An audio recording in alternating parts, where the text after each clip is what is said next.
Assalamualaikum warahmatullahi wabarakatuh. Nama saya Uli Faradina, NPM 719212796. Nah, pada video kali ini saya akan menjelaskan materi mengenai pajak penghasilan pasal 21. Pajak penghasilan pasal 21 yaitu pajak penghasilan yang dipungut sehubungan dengan pekerjaan, jasa, dan kegiatan yang dilakukan oleh wajib pajak orang pribadi adalah pajak atas penghasilan, atas gaji, upah, honorarium, tunjangan, dan pembayaran lain dengan nama dan dalam bentuk apapun sehubungan dengan pekerjaan atau jabatan, jasa, dan kegiatan yang dilakukan oleh WPOP dalam negeri. PPh pasal 21 dipotong, disetor, dan dilaporkan oleh pemotong pajak, yaitu pemberi kerja, bendaharawan pemerintah, dana pensiun, badan, perusahaan, dan penyelenggaraan kegiatan.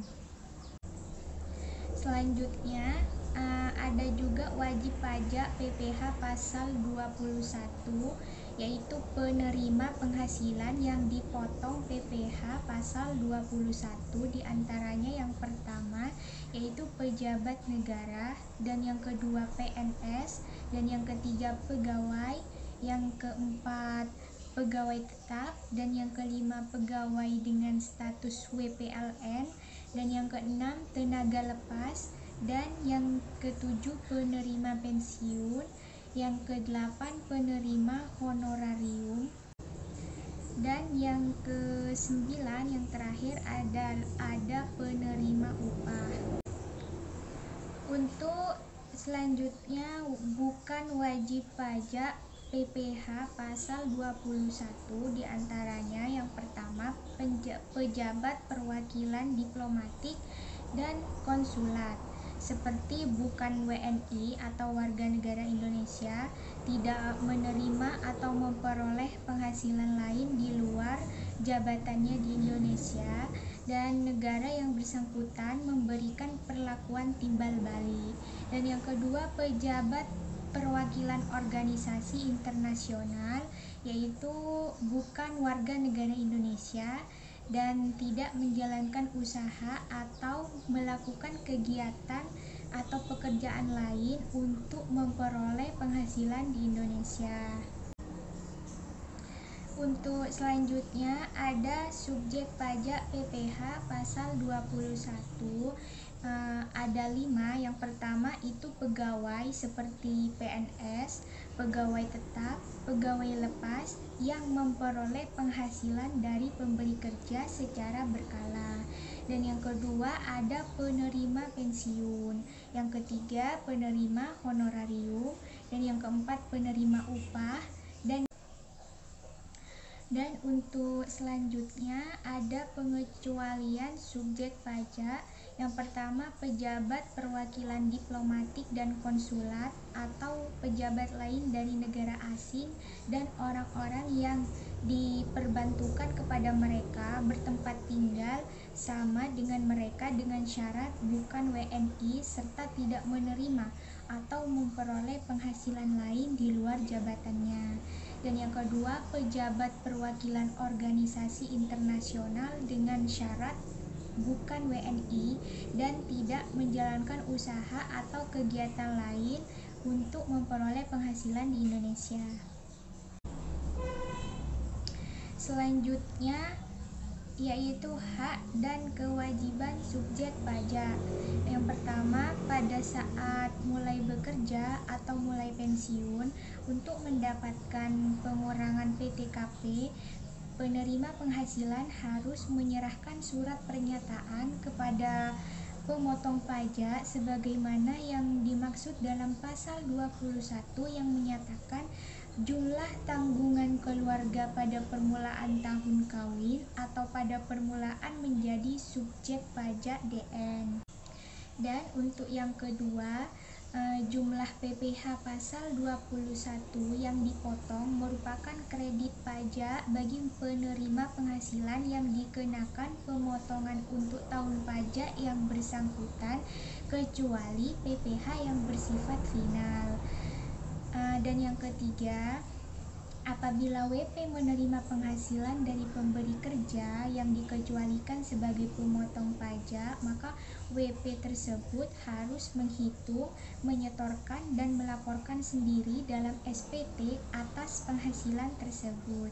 Dan untuk selanjutnya yaitu objek pajak PPh pasal 21. Apa saja objek pajak PPh pasal 21?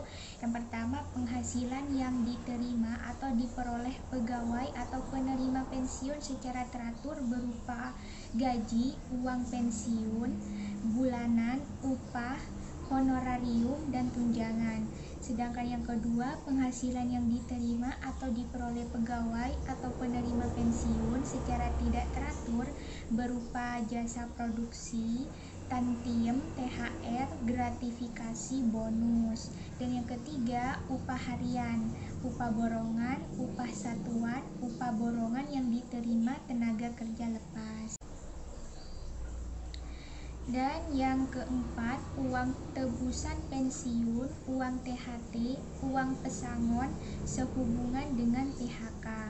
Dan yang kelima, gaji seperti gaji kehormatan, tunjangan lain yang terkait dengan gaji atau honorarium yang bersifat tidak tetap yang diterima oleh PNS. Dan yang keenam, penerimaan dalam bentuk natura dan kenikmatan lainnya yang diberikan oleh bukan WP selain pemerintah atau WP yang dikenakan PPh final dan yang dikenakan berdasarkan norma penghitungan khusus atau demat profit. Dan yang ketujuh, honorarium, uang saku, hadiah atau penghargaan, komisi, beasiswa, dan pembayaran lain sebagai imbalan sehubungan dengan pekerjaan jasa seperti tenaga ahli, olahrawan, penasehat, pengajar, pelatih, penceramah, pemain musik, pembawa acara, pelawak, agen iklan, peserta perlombaan, penjajah barang dagangan, peserta pendidikan, pelatihan, pemagangan, distributor, pengusaha, MLM. Selanjutnya ada juga pengecualian objek pajak PPh pasal 21. Yang pertama, pembayaran asuransi dari perusahaan asuransi kesehatan, asuransi jiwa, dan asuransi dwiguna. Dan yang kedua, penerima dalam bentuk natural atau kenikmatan kecuali penghasilan yang dipotong PPh pasal 21 termasuk penerimaan dalam bentuk natura atau kenikmatan yang diberikan oleh bukan WP atau WP yang dikenakan PP final. Dan yang ketiga, iuran pensiun dan iuran jaminan hari tua yang dibayar oleh pemberi kerja. Dan yang keempat, penerima dalam bentuk natura atau kenikmatan yang diberikan oleh pemerintah. Yang kelima, kenikmatan berupa pajak yang ditanggung pemerintah. Dan yang keenam, zakat yang diterima oleh OP atau orang pribadi yang berhak dari badan atau lembaga amil zakat yang dibentuk atau disyahkan dalam pemerintah. Selanjutnya ada juga pemotong PPh pasal 21. Yang pertama, pemberi kerja yang membayar gaji, upah, honorarium, tunjangan sehubungan dengan pekerja atau jasa yang dilakukan oleh pegawai bukan pegawai. Dan yang kedua, bendaharawan pemerintah yang membayar gaji, upah, honorarium, tunjangan sehubungan dengan pekerjaan atau jabatan, jasa, dan kegiatan. Dan yang ketiga, dana pensiun, badan penyelenggara jam sostek, dan badan lain yang membayar uang pensiun dan THT atau jaminan hari tua.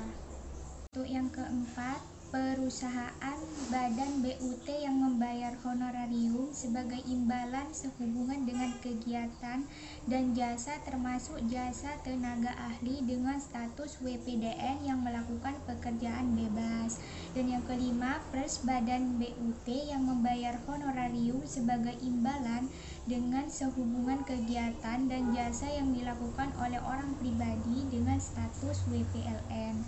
Dan yang keenam, yayasan, lembaga kepanitiaan, asosiasi sebagai pembayar gaji, upah sehubungan dengan pekerjaan, jasa, kegiatan yang dilakukan orang pribadi. Dan untuk yang ketujuh, perusahaan badan BUT yang membayarkan honorarium atau imbalan lain kepada peserta pendidikan, pelatihan, dan pemagangan. Dan yang terakhir, yang kedelapan, penyelenggara kegiatan yang termasuk badan pemerintah, organisasi, termasuk organisasi internal, perkumpulan, OP atau orang pribadi, serta lembaga lainnya yang melakukan kegiatan dengan membayar honorarium, hadiah, atau penghargaan dalam bentuk apapun kepada WPOPDN berkenaan suatu kegiatan. Dan selanjutnya ada tarif pajak penghasilan pasal 21 yang dimana tarif pajak yang digunakan sebagai tarif pemotongan atas penghasilan yang terhutang PPh pasal 21 yaitu tarif pajak pasal 17 Undang-Undang PPh besarnya tarif pajak PPh pasal 21 yang diterapkan terhadap WP yang tidak memiliki NPWP menjadi lebih tinggi 20% dari tarif yang ditetapkan terhadap WP yang mempunyai NPWP. Baik, itu saja yang dapat saya jelaskan pada materi kali ini mengenai materi tentang pajak penghasilan pasal 21. Kurang lebihnya saya mohon maaf. Wassalamualaikum warahmatullahi wabarakatuh.